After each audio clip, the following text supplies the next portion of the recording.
शर्म की बात है कि इस पार्लियामेंट में भी इस वक्त सेंसरशिप है। इस पार्लियामेंट में इस वक्त सेंसरशिप है। पार्लियामेंट जो है ना सिर्फ एक डिबेटिंग सोसाइटी बन गई है। मैं इतने ही कहूंगा कि who the hell are you to talk to me?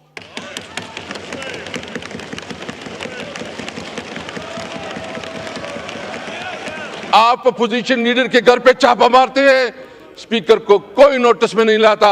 आप एमएनएस को हरासा करते हैं, स्पीकर कोई नोटिस में नहीं लाता। देखिए, जो एक्सपंज करने वाले होंगे लफ्ज मैं कर दूंगा, आप लोग तशरीफ रखें। जो एक्सपंज करने वाले होंगे किसी की तकरीर में मैं जरूर एक्सपंज करूंगा। I don't want any physical contact.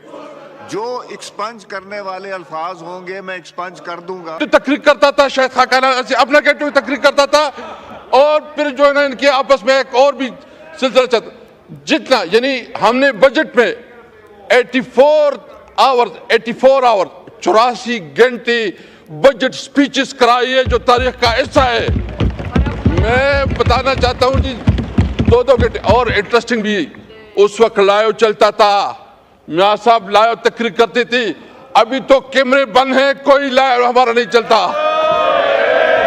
फर्क होता है। हमने उस वक्त जरूरत की, हम लाइव चलाया करते थे। अभी हमारा अभी उधर फरिश्ते बैठे हैं, फरिश्ते बैठे। शर्म की बात है कि इस पार्लियामेंट में भी इस वक्त सेंसरशिप है। इस पार्लियामेंट में इस वक्त सेंसरशिप है।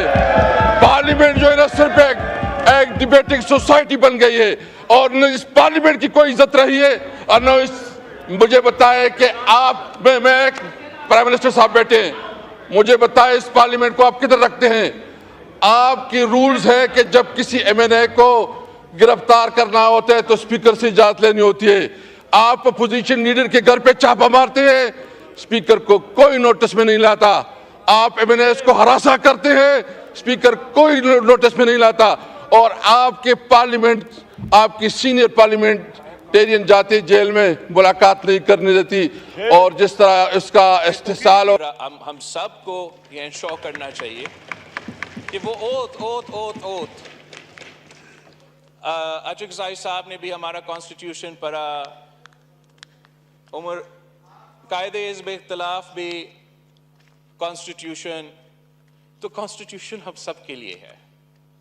अगर मैं उस कॉन्स्टिट्यूशन को दस्ती साहब don't force me to take action against you. अगर मैं उस कॉन्स्टिट्यूशन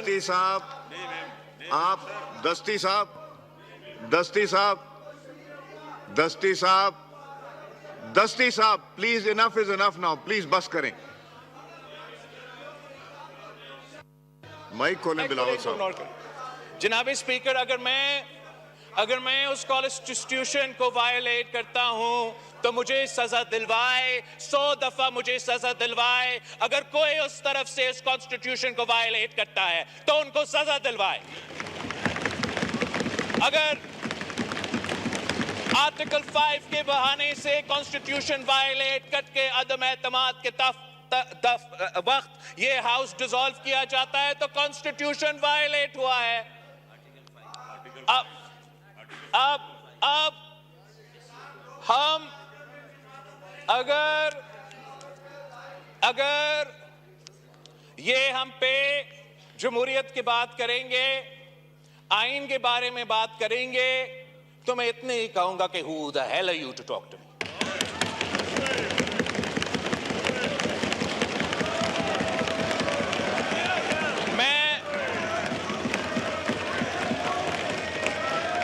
बैठे मैं उस आदमी का नवासा हूं जिसने तख्तेदार पे फांसी कबूल किया, मगर अपने असूलों पे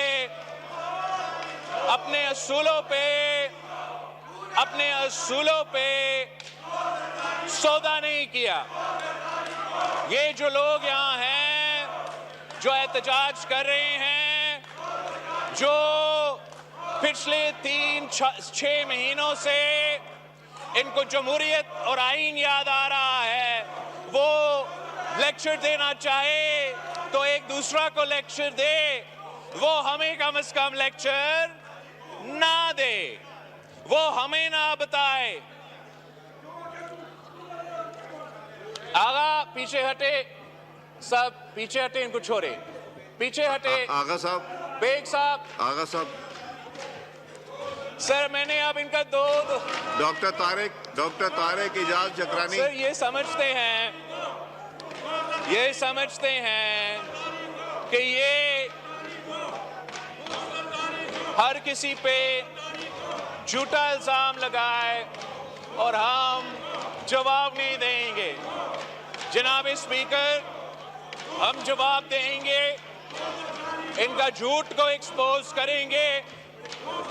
और हाँ, जब इनको कोई तकलीफ होगा, जब इनके ऊपर कोई जायज कंप्लेंट होगा, तो इनको नजर आएगा कि मैं सबसे पहले उनके साथ खड़ा होऊंगा। मगर जब वो आइन को तोड़ेंगे, जमहूरियत के खिलाफ कोई काम करेंगे, तो सबसे पहले मैं वो आदमी होऊंगा जो उनके सामने खड़ा होऊंगा। तो तकरीर करता था, शायद खाकाना अपना कहते हुए तकरीर करता था, और फिर जो है ना इनके आपस में एक और भी सिलसिला चलता। जितना यानी हमने बजट में 84 आवर 84 घंटे बजट स्पीचेस कराई है, जो तारीख का हिस्सा है। मैं बताना चाहता हूं जी, 2-2 घंटे। और इंटरेस्टिंग भी, उस वक्त लाइव चलता था, मियां साहब लाइव तकरीर करते थे। अभी तो कैमरे बंद हैं, कोई लाइव हमारा नहीं चलता। फर्क होता है। हमने उस वक्त जरूरत थी, हम लाइव चलाया करते थे। अभी हमारा फरिश्ते बैठे ऊपर, अभी उधर फरिश्ते बैठे हैं। फरिश्ते बैठे, शर्म की बात है कि इस पार्लियामेंट में भी इस वक्त सेंसरशिप है। इस पार्लियामेंट में इस वक्त सेंसरशिप है। पार्लियामेंट जो है ना सिर्फ एक डिबेटिंग सोसाइटी बन गई है, और न इस पार्लियामेंट की कोई इज्जत रही है, और न मुझे बताए कि आप मैं प्राइम मिनिस्टर साहब बैठे हैं, मुझे बताए इस पार्लियामेंट को आप किधर रखते हैं? आपके रूल्स है कि जब किसी एमएनए को गिरफ्तार करना होता है तो स्पीकर से इजाजत लेनी होती है। आप अपोजिशन लीडर के घर पे छापा मारते हैं, स्पीकर को कोई नोटिस में नहीं लाता। आप एमएनए को हरासा करते हैं, स्पीकर कोई नोटिस में नहीं लाता। और आपके पार्लियामेंट, आपकी सीनियर पार्लियामेंटेरियन जाते जेल में, मुलाकात नहीं करने देती। और जिस तरह इसका इस्तेसाल, और हम सबको ये इंश्योर करना चाहिए कि वो ओथ अचकजाई साहब ने भी हमारा कॉन्स्टिट्यूशन पढ़ा, उमर कायदे हिज़्ब इख्तिलाफ भी कॉन्स्टिट्यूशन, तो कॉन्स्टिट्यूशन हम सब के लिए है। अगर मैं उस कॉन्स्टिट्यूशन को वायलेट करता हूं, don't force me to take action against you. अगर मैं उस कॉन्स्टिट्यूशन,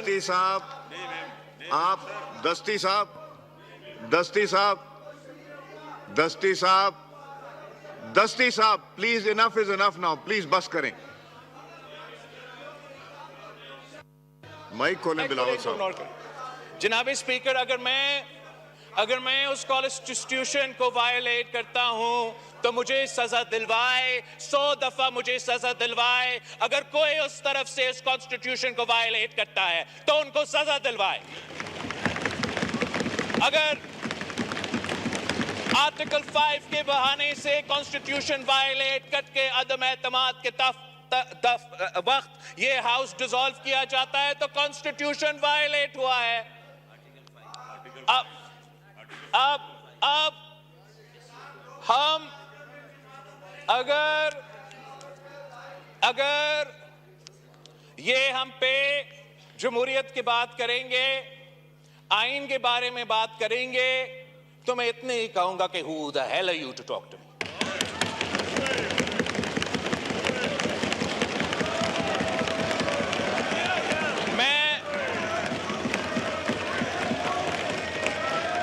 बैठे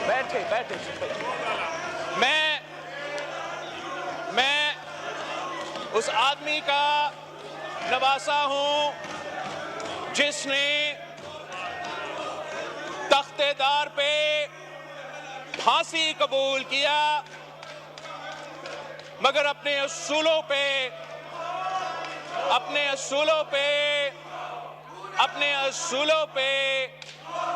सौदा नहीं किया।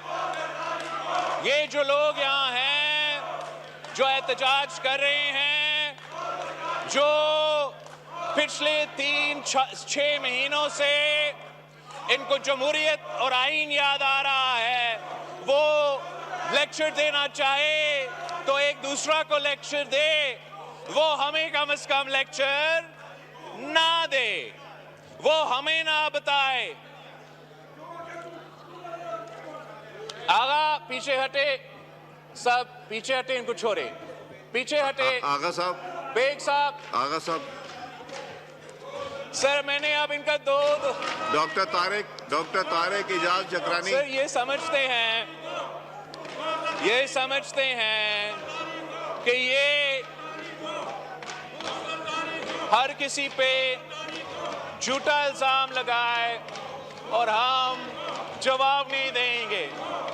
जनाब स्पीकर, हम जवाब देंगे, इनका झूठ को एक्सपोज करेंगे और हाँ, जब इनको कोई तकलीफ होगा, जब इनके ऊपर कोई जायज कंप्लेंट होगा, तो इनको नजर आएगा कि मैं सबसे पहले उनके साथ खड़ा होऊंगा।